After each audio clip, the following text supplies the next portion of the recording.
Bonjour chers amis de Saint-Patrick, de Sainte-Anne. Et d'ailleurs, heureux de vous retrouver en ce temps cyclonique. Nous sommes toujours en classe 4, ça veut dire la classe maximum, l'alerte maximum, pour dire que le cyclone est toujours là, il y a des vents, il y a la pluie. Alors c'est dans ce contexte où les églises sont fermées à cause du cyclone que je vais vous présenter cette homélie, ce texte extraordinaire de Jésus dans Saint Luc au chapitre 6, où Jésus nous fait une série d'affirmations. Ce n'est pas une histoire, ce n'est pas un récit, c'est une série d'affirmations sur comment faire, quel est son commandement, comment se comporter. Alors, je crois que la meilleure chose aujourd'hui, c'est de lire, parce que cette lecture de ces affirmations est tellement étonnant ce que Jésus peut nous demander et qu'on se dit mais comment faire? Alors avant de se dire comment faire, laissons-nous imprégner par ce texte exceptionnel, par cette série d'affirmations.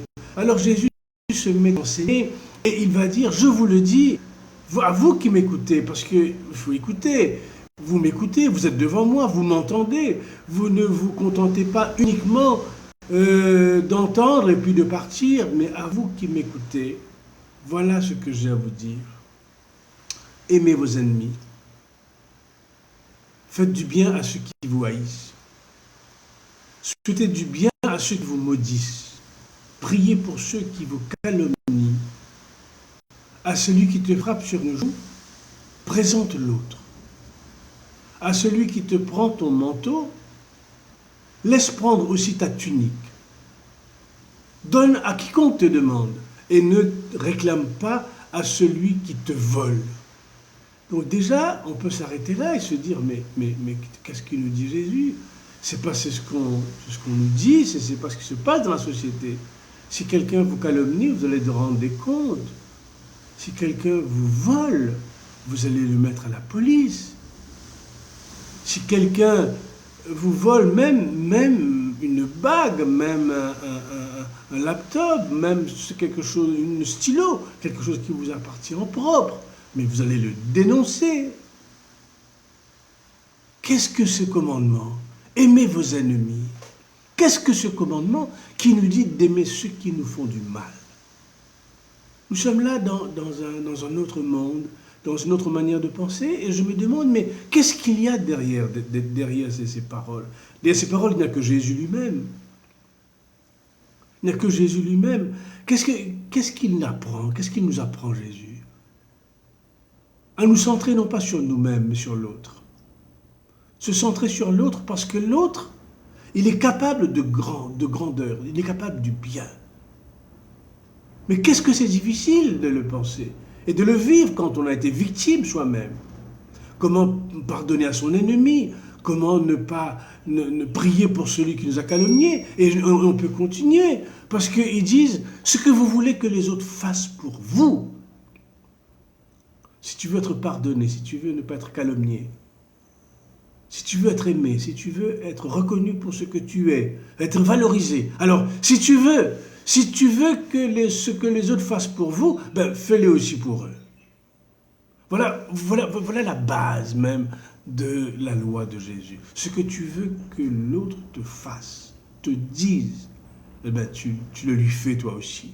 N'attends pas qu'il le fasse, mais fais-le toi-même. Oui, c'est ce regard de Jésus qui est sur l'autre. Croire que l'autre est capable de grandeur. Croire que l'autre peut dépasser ses médiocrités. Et croire que moi-même, je suis capable de grandeur. Moi-même, je suis capable de pardonner à ceux qui me font du mal. Et il continue, Jésus. Si tu prêtes et que tu es sûr qu'on va te rendre, mais qu'est-ce que tu as fait de grand? Tu as prêté, on t'a rendu. Mais si tu prêtes et que tu n'es pas sûr qu'on va te rendre, voilà l'action qu'il faut poser. Alors, nous sommes là dans cet autre monde où nous sommes non pas centrés sur nous, sur qu'est-ce qui est bon pour moi, qu'est-ce qui va me faire grandir, qu'est-ce qui va me donner du plaisir, qu'est-ce qui va me donner la santé. On n'est plus dans qu'est-ce que je. C'est dans, je suis dans un monde, qu'est-ce que tu fais pour l'autre. Qu'est-ce que tu fais pour l'autre. Et en fait, Jésus va répéter. Il va répéter cet enseignement. Aimez vos ennemis. Faites du bien à celui qui vous a fait du mal. Alors moi, là-dessus, il y a une histoire qui m'est toujours restée, que je n'ai jamais oubliée. Non pas que j'ai pardonné à un ennemi, mais c'est mon ennemi qui m'a pardonné. Je dis ennemi parce que il y a un jour, à la paroisse, pendant plusieurs jours, j'ai été victime de vol. Et puis, un jour, pendant que je travaillais, je vois quelqu'un qui passe sous ma fenêtre, qui part et qui revient, je ne le connais pas. Je me dis, c'est sûrement le voleur. Et j'appelle la police, c'est un jeune homme, et la police l'attrape. Et l'enferme. Et tout au long de la journée, je prends des renseignements. Est-ce qu'on m'appelle, on me dit, on n'a rien eu jusqu'à présent. Et puis vers 1h, 2h de l'après-midi, sa maman qui passe, qui me dit, mon père, lâchez mon fils, mon père. Laissez-le partir. Je lui dis, mais non, je ne peux pas le laisser partir. C'est à la police de le laisser partir, parce que tant qu'on ne sait rien, je ne peux rien faire. Et puis finalement, vers 17h, 18h, la police m'appelle, me dit, mon père, vous savez, on n'a rien trouvé, et vraiment, c'est pas lui. Alors, je repense à cette visite de cette maman qui m'a demandé de lâcher son fils, et que j'ai dit non. Alors je me suis dit, je ne peux pas en rester là. Je dois aller voir la famille, voir la maman, et lui demander pardon pour ce que j'ai fait, d'avoir été dur, d'avoir cru que c'était son fils et que ce ne l'était pas. Alors vous savez, c'est là que j'étais, vous savez ce qui s'est passé, c'est extraordinaire, parce qu'il était à la tombée de la nuit, et puis la maman qui me voit arriver par la fenêtre, et qui dit, voilà, mon père arrive, donnez-lui un coca, donnez-lui un Fanta, donnez-lui quelque chose à boire. À peine j'étais rentré, que la maman me dit, mais mon père, qu'est-ce que vous allez boire?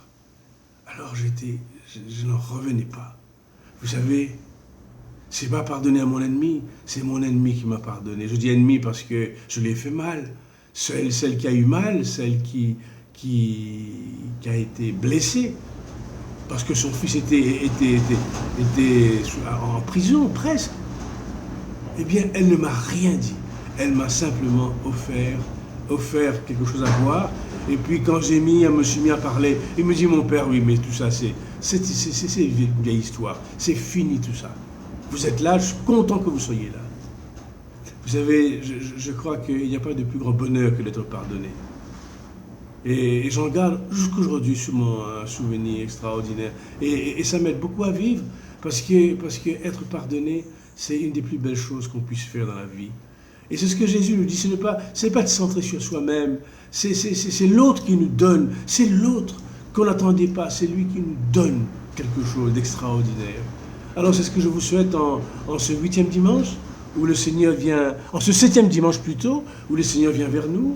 Il nous reste un dernier dimanche, le 8e, et puis on entre dans le carême. Mais vivons bien ce temps qui nous est donné. Vivons ce temps en pensant que Jésus nous a pardonné pour que nous puissions à notre tour pardonner. Alors à vous tous, bon dimanche et bonne semaine.